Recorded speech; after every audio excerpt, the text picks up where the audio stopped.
বিজনীৰ আনন্দ বজাৰত দুদিনীয়া বৰ্ণাঢ্য কাৰ্যসূচীৰে বিখুৱা উৎসৱ উদযাপন।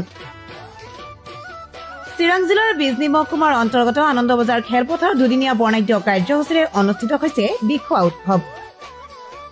বিজনীৰ ২ নম্বৰ দাৰাংগা আঞ্চলিক বিখুৱা উৎসৱ উদযাপন সমিতিৰ উদ্যোগত আৰু ১ আৰু ২ নম্বৰ দাৰাংগা লাউকৰিগুৰি আৰু মখনাগুৰি ৰাইজৰ সহযোগত অনুষ্ঠিত হোৱা খোলা বিখুৱাৰ দুৱাৰ উন্মোচন কৰে বিজনী জিলা BPFৰ সাধাৰণ সম্পাদক প্ৰদীপ ব্ৰহ্মই। তাৰ পিছতেই অনুষ্ঠিত হয় এক সম্বৰ্ধনা অনুষ্ঠান। বিখুৱা উৎসৱ উদযাপন সমিতিৰ তৰফৰ পৰা অনুষ্ঠানত উপস্থিত আমন্ত্ৰিত অতিথিসকলক সম্বৰ্ধনা জ্ঞাপন কৰা হয়। সম্বৰ্ধনা অনুষ্ঠানৰ পিছতেই অনুষ্ঠিত হয় খোলা বিখুৱা। খোলা বিখুৱাত বিভিন্ন জনগোষ্ঠীয় নৃত্য দলে নিজৰ নিজৰ জনগোষ্ঠীয় লোকনৃত্য প্ৰদৰ্শন কৰে। অনুষ্ঠানত মুখ্য অতিথি হিচাপে অংশগ্ৰহণ কৰে বিজনী জিলা BPFৰ সাধাৰণ সম্পাদক প্ৰদীপ ব্ৰহ্ম। লগতে আমন্ত্ৰিত অতিথি হিচাপে অংশগ্ৰহণ কৰে বিজনী জিলা BPFৰ কৰ্মী চেণ্টু চাকলাদাৰ, বিজনী জিলা BPFৰ কৰ্মী শংকৰ বৰ্মন, বিখুৱা উৎসৱ উদযাপন সমিতিৰ সভাপতি তথা সম্পাদককে আদি কৰি আমন্ত্ৰিত অতিথিসকল। News desk report, Bijni express.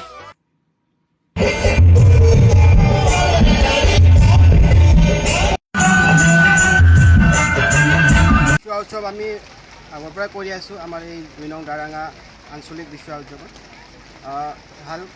খুবেই ভাল আমাৰ অনুভৱ। প্ৰত্যেক বছৰে আমি ৰাইজৰ পৰা ধুনীয়া সহায় সহযোগিতা পাই আছোঁ। প্ৰথমতে মই অসমবাসী আৰু BTC-বাসীক আমি আমাৰ এই উদযাপন সমিতিৰ তৰফৰ পৰা বিশ্বয়াৰ শুভেচ্ছা যাচিছোঁ। আমি ৰাইজৰ পৰা যি ধৰণে আমি আশা কৰিছোঁ সুন্দৰ সহায় সহযোগিতা পাইছোঁ। আমাৰ কেৱল কোচ ৰাজবংশী যিটো জনগোষ্ঠী সেই বুলি নহয়, বিভিন্ন জাতি ধৰ্মৰ ৰাইজৰ ফালৰ পৰা আমি সহায় সহযোগিতা পাইছোঁ। খুবেই ভাল লাগিছে আৰু আশা কৰিছোঁ প্ৰত্যেক বছৰে আগৰ ভৱিষ্যতলৈ আমি সহায় সহযোগিতা পাই থাকিম। কেইদিনীয়া আমাৰ অনুষ্ঠান দুদিনীয়া কাৰ্যসূচী আছে। যোৱাকালি আমাৰ ৭ বহাগত প্ৰথমতে আমি আমাৰ বিশ্বয়াৰ পতাকা উত্তোলন হৈ গ'ল। তাৰপিছত আমি আমাৰ স্মৃতি তৰ্পণ যি আমাৰ তাৰপিছত জুবিন গাৰ্গৰ যিটো আমাৰ খুবেই বেয়া লগা আমি দুৰ্ভাগ্য যে এইবেলি বহাগৰ বিহুৰ সময়ত আমি জুবিন দাক পোৱা নাই। সেইটো আমাৰ অন্তৰত সদায় দুখ থাকি যায়। তেখেতলৈ আমি শ্ৰদ্ধাঞ্জলি জ্ঞাপন কৰিম।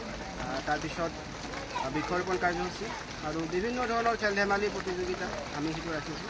সেইটো আমাৰ বিশ্বয়াৰ সংগঠনে ৰাখি সেইখিনি আমি কৰিম। আজি কাৰ্যসূচী আমাৰ চাওক, খোলা বিচৰা আছে। আমাৰ বিভিন্ন অনুষ্ঠানত বিভিন্ন গাঁৱৰ পৰা বিভিন্ন কৃষ্টিৰ লোককৃষ্টি আমি বিশ্বয়াৰ দলসমূহ আমি নিমন্ত্ৰণ জনাইছোঁ। আৰু ৰঙালী বিহুৱা দলো আছে, বৈশাগু বায়ুগুম্বা সেই দলো আমি আমন্ত্ৰণ জনাইছোঁ। বিভিন্ন জাতি জনগোষ্ঠীৰ আমি ইয়াতে মিলনভূমি আমি সেইটো নিদৰ্শন দাঙি ধৰিব বিচাৰিছোঁ। আৰু ৰাতিলৈকে আমাৰ সাংস্কৃতিক সন্ধিয়া আছে। আমি আমন্ত্ৰিত শিল্পী আহিব। আমি যদি বতৰে কোনো ধৰণৰ বিধি পথালি নিদিয়ে আমি সুন্দৰভাৱে কাৰ্যসূচী চলিব।